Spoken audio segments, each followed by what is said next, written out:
देखो जो क्वेश्चंस दे रखा है वो इस तरीके से दे रखा है। पहले तो इस क्वेश्चन की जो लैंग्वेज है ना वो ही थोड़ी सी कॉम्प्लिकेटेड है, अदरवाइज ये जो इसका सॉल्यूशन होगा बहुत ही इजी वे में होगा। ठीक है, कुछ भी आपको कैलकुलेशन वगैरह करने की ज़रूरत है नहीं है। तो सबसे पहले क्वेश्चन को देख लेते हैं, क्योंकि डायग्राम इसमें थोड़ा सा हिडन है, तो मैं क्वेश्चन को समझा देता हूँ कि a square is drawn on exterior of each of the side.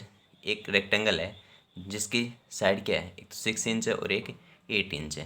तो यहाँ पे एक रेक्टेंगल है, देखो ये रेक्टेंगल है, इसका नाम दे देता हूँ ए बी सी और डी, जिसकी ये साइड 6 इंच है और ये 8 इंच है।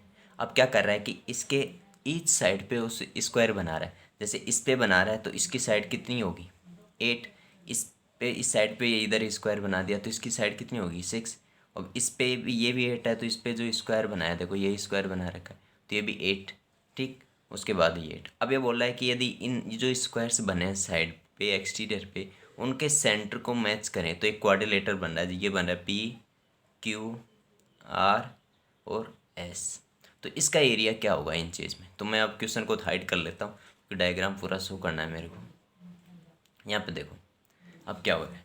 अब सबसे पहले तो एक बात बताओ, ये सेंटर है और आपसे जो एरिया पूछा वो किसका पूछा है, पी क्यू आर एस का। अब पहले बात तो ये है कि जो पी क्यू आर एस है इसकी शेप आइडेंटिफाई करनी पड़ेगी कि स्क्वायर है, रेक्टेंगल है, रोम्बस है या क्या है।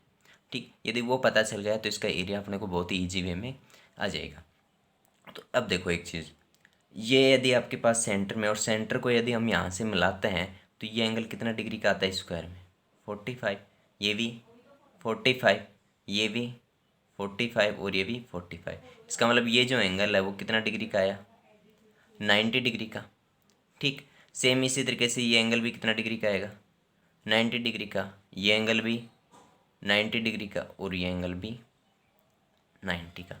ठीक, अब ये जो साइड है, देखो ये साइड और ये साइड दोनों आपस में क्या है इक्वल, क्योंकि ये जो लेंथ है वो लेंथ किसके इक्वल है, इसके इक्वल, और ये जो लेंथ है वो इसके इक्वल। इसका मतलब ये लेंथ और ये लेंथ इक्वल हो गई, ये लेंथ और ये लेंथ भी इक्वल होगी, क्योंकि ये लेंथ और ये लेंथ, क्योंकि ये स्क्वायर और ये स्क्वायर दोनों सेम है तो ये लेंथ इसके इक्वल, ये लेंथ इसके इक्वल। इसका मतलब सभी साइड क्या हो गई आपकी इक्वल है, और सभी एंगल कितने डिग्री के हैं 90 डिग्री के। इसका मतलब जो पी क्यू आर एस है वो क्या है आपका स्क्वायर। ठीक, अब स्क्वायर में देखो दो चीज़ें हैं कि स्क्वायर में हम एक तो एरिया का फॉर्मूला ये लगा सकते हैं कि साइड स्क्वायर, या फिर एक बात बताओ जो स्क्वायर है वो किसका मॉडिफाई रूप है, रोम्बस से ही तो क्या बना है स्क्वायर बना है। ठीक, पिछले सवालों में मैंने ये बताया था कि भाई जो रोम्बस है वो किससे बना था पैरेललोग्राम से। इसका मतलब पैरेललोग्राम के जो फॉर्मूले मैं वो किस में लगा सकता हूँ रोम्बस में, लेकिन उल्टा नहीं चल सकता। ठीक, इसी तरीके से मैं रोम्बस के फॉर्मूले किस में लगा सकता हूँ स्क्वायर में। तो यहाँ पे जो मैं फॉर्मूला लगाऊंगा वो रोम्बस का फॉर्मूला लगा सकता हूँ, और फॉर्मूला क्या होता है एरिया का, half into D one into D two. अब डी वन डी टू चाहिए, डी वन और डी टू क्या है डायगोनल, तो डायगोनल क्या होंगे, एक तो ये और एक ये। अब खुद बताओ कि यदि इसकी साइड कितनी है 6 है तो यहाँ से लेके यहाँ तक कितनी होगी 3, और यहाँ से लेके यहाँ तक 8, और फिर अगेन ये 3। इसका मतलब टोटल कितनी होगी 3 और 3 6, 6 और 8 14। तो ये कितना होगा हाफ इंटू 14 इंटू ये भी चाहिए, तो यहाँ से लेके यहाँ तक तो कितनी है साइड 6 है। उसके बाद ये टोटल आपकी कितनी है, क्योंकि 8 वाले साइड पे बना होता है 8, तो ये भी कितनी हो गई ये 4, और 4 ही किधर होगी यहाँ पे, तो 4 और 4 8, 8 और 6 14। ठीक, अब इसको कैंसिल करोगे तो कितना आएगा 196/2, तो कितना आएगा 98।